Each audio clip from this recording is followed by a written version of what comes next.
va parler un peu de cette aventure qu'on a vécue tous les trois. Moi c'est vrai que en découvrant ce monde, mon regard sur l'islam a probablement changé. Alors je pense que les gens qui regarderont le film vont vivre une expérience qui va probablement changer leur regard. Parce que vous êtes effectivement est élevé en Égypte, vous vous êtes battu pour faire évoluer la société dans laquelle vous avez vécu. Vous avez été en prison, vous êtes ancien marxiste. À l'UNESCO, vous travaillez dans une instance collective, c'est une forme finalement de l'UNESCO de cerveau collectif. Et vous-même, vous êtes un cerveau collectif. Alors ça, c'est amusant, parce que vous êtes vraiment, vous signez sous un pseudonyme unique. Et cette dimension de cerveau collectif m'a beaucoup intéressé. Et ça doit être difficile à vivre, non? Comment... Non, ça n'est plus maintenant. Il y a eu une longue période où, à travers notre amitié et nos combats communs, on a commencé à penser un peu ensemble, mais ça a été pendant longtemps, parce qu'on a des sensibilités très différentes,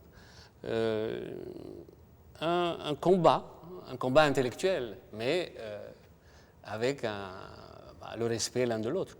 Puis peu à peu, on a commencé vraiment à penser comme un seul cerveau, c'est vrai. L'un commence une idée, l'autre la termine, ou l'inverse. Et c'est pour ça que, peu à peu, tout ce qu'on a écrit ou fait, on l'a fait sous le pseudonyme de Mahmoud Hussein. Je voudrais revenir à l'UNESCO. Quand nous avons travaillé à l'UNESCO, là, on a compris qu'il n'y a pas seulement deux points de vue, mais il y a une multiplicité de points de vue. Parce qu'il y avait tant d'hommes et femmes, tant de nations, tant de peuples dans le monde, que chaque peuple a le droit d'avoir son avis. Et l'UNESCO n'est pas un cerveau collectif. L'UNESCO est une combinaison de tout ça. C'est vrai que, moi le premier, la découverte dans ce film, c'était de voir que l'islam avait, la civilisation islamique avait des traits extrêmement modernes, des traits qui ont permis, en tout cas, à une certaine modernité de durer. Et c'est vrai que l'Occident a utilisé cette modernité. Ici, à la Sorbonne, ou dans toutes les grandes universités occidentales à partir du XIIIe siècle, il tournait autour de la pensée arabe, traduite en latin.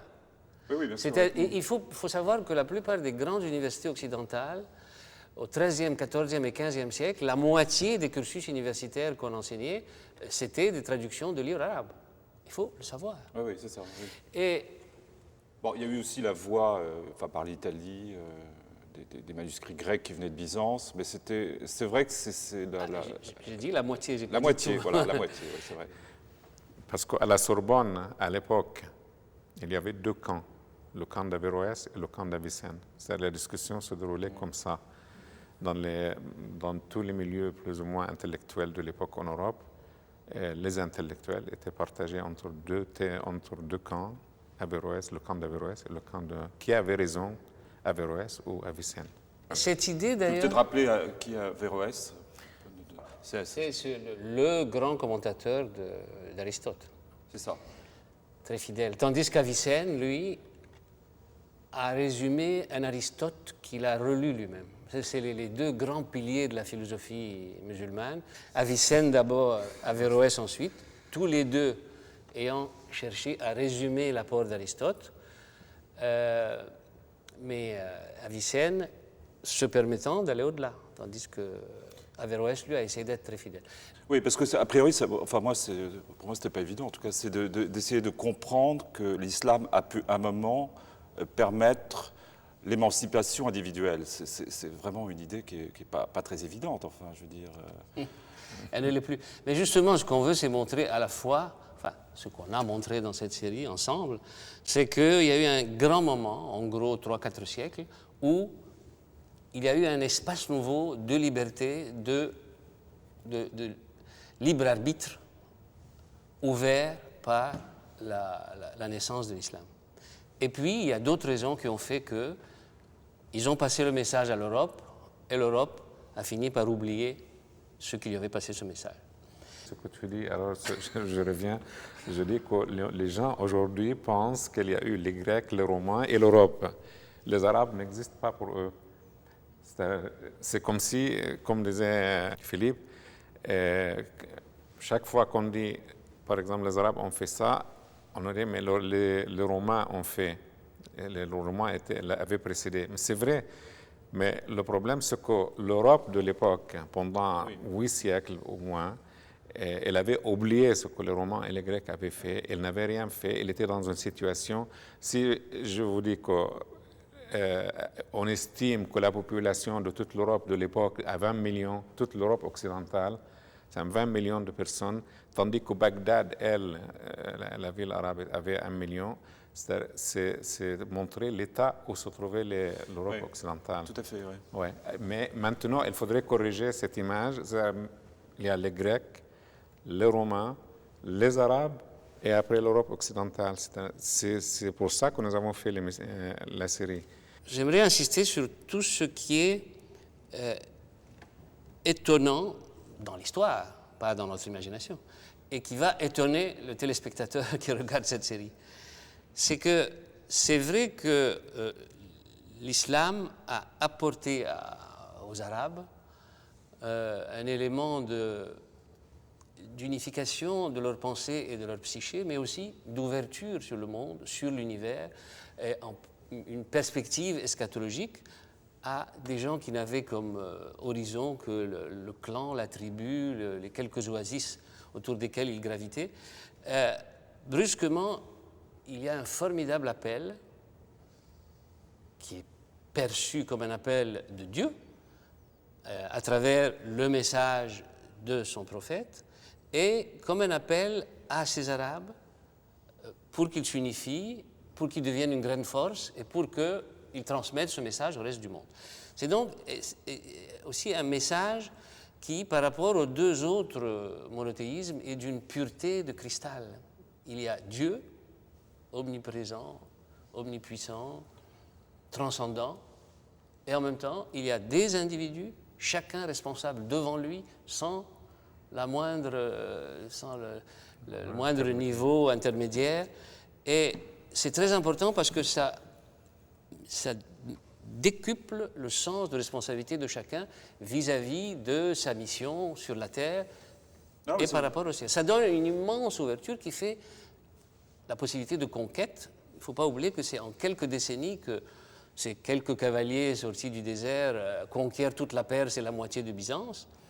Et donc, ils se trouvent avec un empire, des cultures, des religions, toute une série de traditions qu'ils ne connaissaient pas et dont certaines sont beaucoup plus raffinées que celles des Arabes. Je vais ajouter quelque chose à ce qu'Adel vient de dire. C'est que dans l'islam, il y a 2 points importants. Le premier, comme nous avions dit, c'est le savoir, il faut le chercher partout. Mais il y a un autre aspect, c'est le pèlerinage. Le pèlerinage fait partie des 5 piliers de l'islam. Le pèlerinage impose à chaque... Oui, il y a 5 piliers de l'islam. Le pèlerinage religieux. À la Mecque. Oui, le pèlerinage à la Mecque. Mais le pèlerinage à la Mecque est très important. Pourquoi? Parce qu'il impose à chaque musulman où il vit, de se déplacer, de voyager, d'aller et de venir, de découvrir tout cet espace, toute cette civilisation.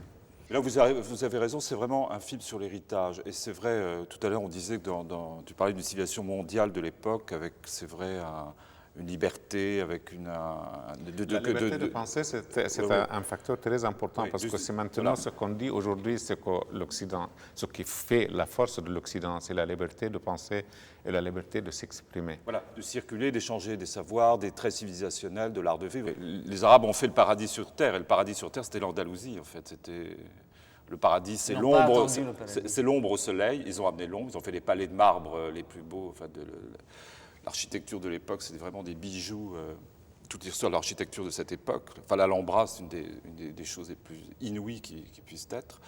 Donc, ils amènent l'ombre sur terre. Le paradis, c'est le vin. Ils amènent le vin, donc une civilisation et ils amènent une fascination, enfin, un regard sur la femme qui est aussi étonnant à l'époque. Donc, on est dans une civilisation arabo-andalouse, avec des traits de civilisation qui ressemblent vraiment à ceux de la Méditerranée, enfin à ceux de la Méditerranée romaine. Mais je voulais juste quand même ajouter une anecdote qu'on n'a pas pu dire dans la série, et si on la place là, elle serait très intéressante. Pour en revenir toujours à Ma'moun et à l'esprit de l'époque. Mahmoud, c'est le calife. Hein, Ma'moun, c'est le grand le calife, grand calife fils de Bagdad. le fils de Haroun al-Rachid dont on parle dans Les Mille et une Nuits, mais qui a eu un apport beaucoup plus important que lui. Il rencontre à un moment une bande de personnes un peu étranges et il finit par découvrir que c'est probablement des gens qui sont des polythéistes. Et il leur dit, je vous donne 3 mois pour changer, parce qu'il ne sera pas dit que sous mon règne, je laisse comme ça les polythéistes se balader comme ils veulent. Nous adorons un Dieu unique. Je vous laisse 3 mois pour choisir. Vous pouvez être musulman, vous pouvez être chrétien, vous pouvez être juif, vous pouvez être zoroastrien. Choisissez. Prodigieux. À la même époque, Charlemagne donnait le choix entre le baptême et la mort immédiate. Ouais. C'est de ça qu'on cause. C'est vraiment une période c'est extraordinairement ouverte, féconde. C'est vraiment ce qu'on a appelé parfois l'humanisme musulman. L'autre dimension qui est fabuleuse, c'est la place de la femme. La place de la femme qui est non seulement libre, non seulement pleine d'initiatives, mais parfois plus importante que l'homme, au fond, ayant déjà découvert une sorte de pouvoir qui est plus important que celui de la force, celui de l'intelligence, celui de la raison. Et Scheherazade en est un exemple tout à fait exceptionnel. Ce sont des éléments d'un monde qui nous suggèrent un peu toutes les avancées, toutes les ouvertures que la période dont nous parlons a permises. L'islam encourage la liberté de penser, mais c'est seulement quand elle a rencontré la philosophie grecque qu'il a eu sa grandeur. Les Arabes, oui, comprennent mieux Aristote et que les Grecs eux-mêmes à Byzance. Sans oublier pourtant, puisqu'il faut présenter justement en historien cette période, qu'il y a toujours eu des combats. Il y a eu ce que nous présentons, ce qu'il nous importe de présenter aujourd'hui, à savoir cette pensée très humaniste, très universaliste. Mais il y a eu des gens qui l'ont combattu au nom d'un islam beaucoup plus fermé, beaucoup plus figé, et tout ça s'est passé pendant 4 siècles. Il faut le savoir. Même durant cette période andalouse, même durant la grande période abbasside, il y a des gens qui n'étaient pas contents. Et il faut savoir que ça a été grâce à la protection d'abord des califes, ensuite des princes, des très riches marchands. Il y avait un esprit de l'époque qui faisait qu'on protégeait les philosophes, les savants, les astronomes, les mathématiciens, les médecins. On leur offrait les moyens, la protection et la capacité de penser et de diffuser leur savoir. Mais c'était magique, c'était quelque chose de constamment suspendu à une situation qui, à un moment donné, s'est fracturée, s'est fissurée et s'est détruite. C'est très important, ça. Ouais. Quand cette protection a été retirée ou n'a plus été possible, pour des raisons qu'on essaie d'expliquer rapidement, eh ben, c'est comme si, brusquement, cette période avait cessé d'être. C'est vrai que c'est frappant. Et c'est vrai que c'est très peu connu. Et c'est vrai que ce film était nécessaire pour ça. Il y a une dette de l'Occident par rapport à la civilisation islamiste qui est très peu... Oui, c'est important ce fait parce qu'aujourd'hui, l'Occident a la suprématie. Et elle appelle les autres pays à apprendre de lui. Elle dit, nous avons entendu les déclarations de Berlusconi et d'autres, nous sommes les plus forts, les plus puissants, les plus intelligents, apprenez de chez nous. Alors nous voulons dire aussi qu'à un moment, cet Occident qui était le plus fort, qui est aujourd'hui le plus fort, le plus puissant, avait besoin des Arabes parce que les Arabes étaient les plus forts, les plus puissants, les plus ouverts, pas les plus intelligents, mais ceux qui ont essayé d'apprendre ou de découvrir le plus de choses. Alors, il n'y a pas de honte à apprendre aux autres. Et nous aussi, nous maintenant, nous sommes dans une situation où il faut apprendre de l'Occident, mais l'Occident, à un moment, était dans une situation où il avait besoin d'apprendre des autres. C'est un aspect important de la vie.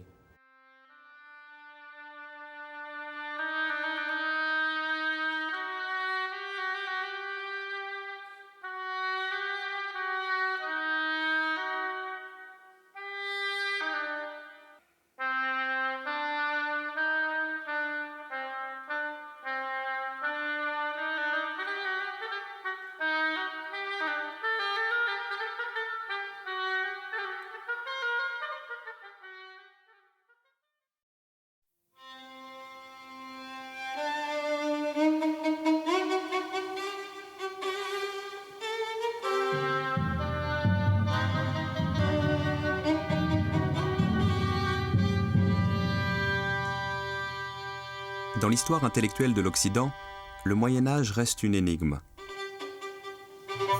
L'Europe, alors livrée aux barbares, tourne le dos à la pensée antique. Les traditions philosophiques et scientifiques grecques sont perdues. Puis, après une amnésie de 7 siècles, comme par miracle, ces traditions réapparaissent et irriguent à nouveau les grands débats intellectuels européens. Comment cette résurrection a-t-elle été possible ?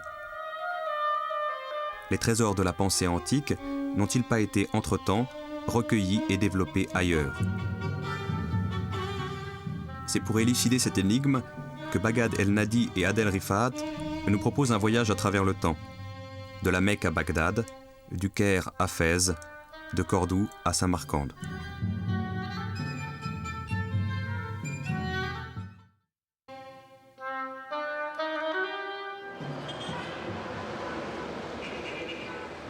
الجمال المجرد وده صحيح على فكرة.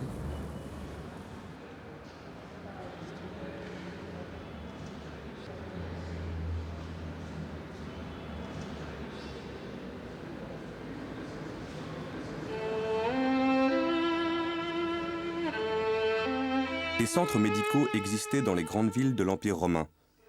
On y soignait selon les préceptes d'Hippocrate, de Galien, de Dioscoride. Avec la fin de l'Empire, de nombreux érudits parlant grec ou syriaque, en particulier des chrétiens qui ont pratiqué dans ces centres, vont émigrer et s'installer surtout en Perse, emportant avec eux traités et manuels savants. La ville de Gundishapur, au sud-est de l'Iran actuel, devient un centre d'enseignement théorique lié à des pratiques cliniques où se rencontrent des savants de culture grecque, syriaque, perse, hindoue et hébraïque.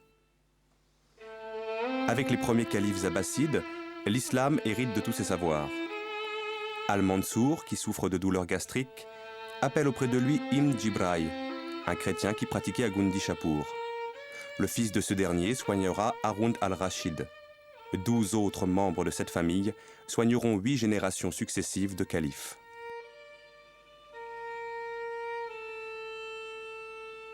Au début du IXe siècle, Al-Ma'amoum place à la tête de Beth al-Hikma, la maison de la sagesse, un chrétien nestorien, Yohanna ibn Massawai, qui écrit un nombre considérable de livres médicaux. Unayn ibn Ishaq, un autre chrétien nestorien, le plus célèbre de ses élèves, a traduit en syriaque et en arabe la plupart des traités médicaux connus à son époque, dont la moitié des écrits d'Aristote. Il a joué un rôle considérable dans l'élaboration du vocabulaire scientifique en arabe.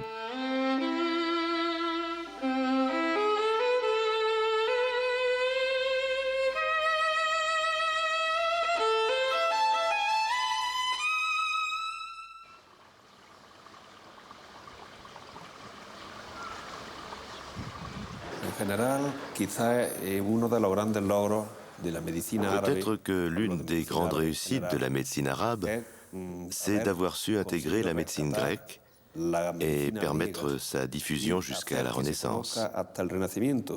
Ainsi, grâce aux Arabes, un grand pont de connaissances s'est établi entre le 8e et le 14e siècle. Ils ont eu cette curiosité de s'intéresser à la médecine grecque qu'ils ont assimilée et ensuite développée. Ainsi, grâce à eux, la Renaissance a pu découvrir la médecine de Galien, la médecine d'Hippocrate et la médecine gréco-romaine.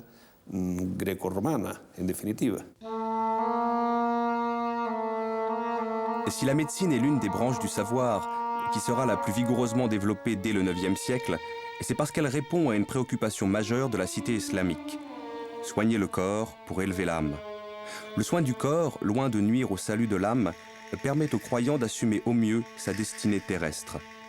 Car c'est en s'impliquant pleinement dans chacun des actes de sa vie, avec ses sens comme avec son esprit, que le croyant s'ouvre à l'infinie diversité du dessein de Dieu.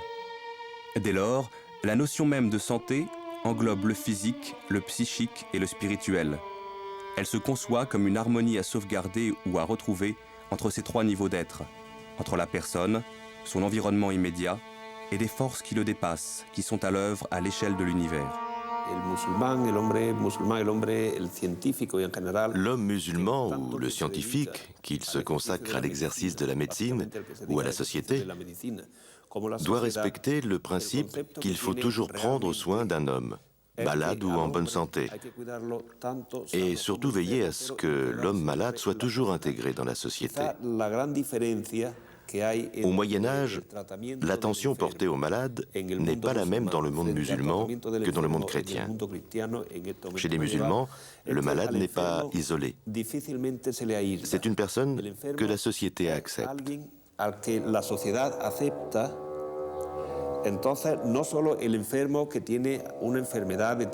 Non seulement le malade souffrant d'un mal bénin et passager, que l'on soigne normalement dans un cabinet médical, mais aussi celui qui souffre de maladies graves, comme la lèpre ou la folie, est quand même intégré socialement.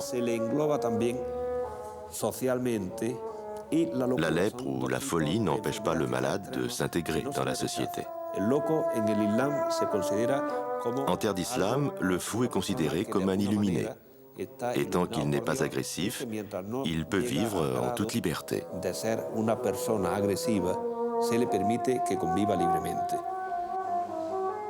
Une maladie, si vous voulez, pour un médecin arabe, c'est bien sûr un dysfonctionnement, mais ce dysfonctionnement doit être replacé toujours dans un individu en particulier et dans le monde dans lequel vit cet individu. C'est-à-dire que une même maladie frappant un homme ou une femme d'âge différent, dans des régions différentes, ne sera pas traitée de la même manière. Et le médecin doit prendre en compte tous les paramètres qui font qu'un individu est ce qu'il est et qu'il souffre de tel mal. Les Arabes sont naturellement conduits à s'interroger sur les relations existantes entre le corps et l'âme. Quand la passion amoureuse devient maladie, ça veut dire que c'est une passion amoureuse contrariée. C'est le seul cas qui rend vraiment désespéré et malade. Donc il y a à la fois des symptômes physiques, un amaigrissement, le teint qui devient cireux, jaune, et puis des troubles mentaux, enfin, un désespoir, parfois même un délire, etc. C'est le lien entre l'âme et le corps et qui passe par le cœur. Les passions, les émotions sont véhiculées par ce qu'on appelle le pneuma vital qui siège dans le cœur. Et ensuite, ce pneuma vital, donc chargé un peu, dont les qualités ont été modifiées par l'intensité des émotions, va dans le cerveau, où sont logées d'importantes facultés sensitives. Et c'est ainsi que la passion amoureuse peut rendre malade.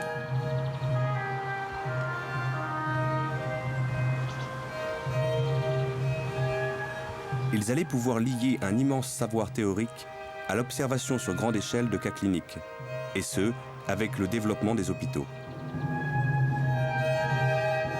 L'hôpital est une des grandes réalisations de la société islamique. Centre de traitement médical et maison de convalescence, c'est aussi un asile d'aliénés, ce qui est sans précédent, ainsi qu'une maison de retraite pour vieillards et infirmes privés de famille.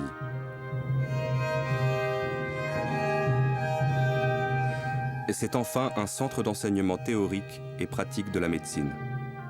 Le plus ancien des hôpitaux connus a été créé par Haroun al-Rachid vers 800 et sera suivi de 5 autres au début du Xe siècle. On distingue déjà maladies féminines, maladies mentales, troubles gastro-intestinaux, oculaires, fièvre, soins chirurgicaux, rhumatologie. Bimaristan.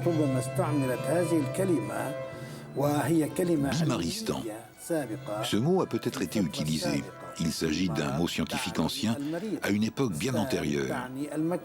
Bimar signifie le malade. Stan signifie le lieu.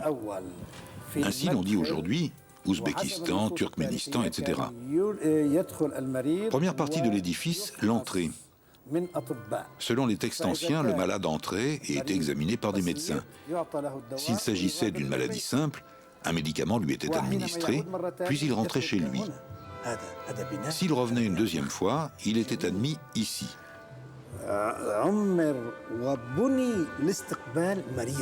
C'est un superbe bâtiment, très beau.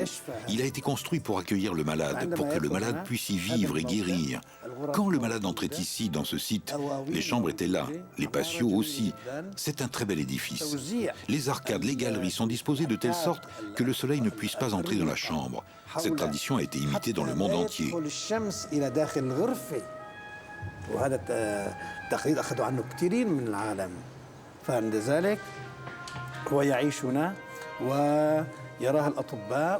Le malade vivait donc ici, voyait les médecins, profitait du soleil, de l'air, mais il n'était pas en prison comme en Europe, où l'on mettait 5 malades dans le même lit et les lits dans une grande salle.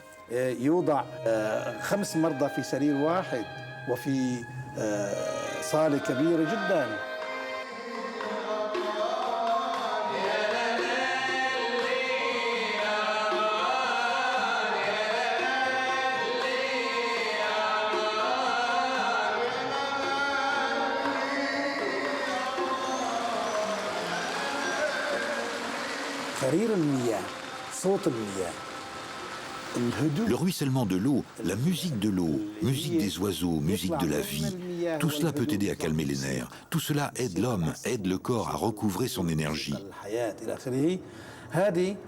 ممكن أن تساعد كلها على هدوء الأعصاب، تساعد على الإنسان، تساعد على الجسم ليعيد نشاطه وإلى آخره. بعد ذلك ننتقل إلى القسم الأخير واللي هو كما نترجمه الآن.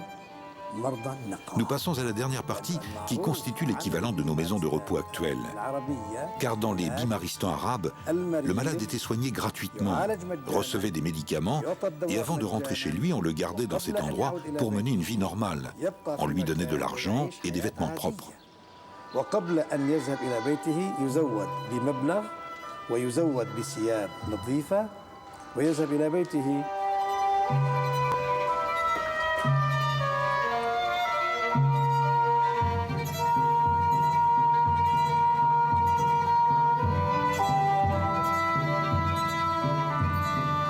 Par ailleurs, des suivis quotidiens sont fournis.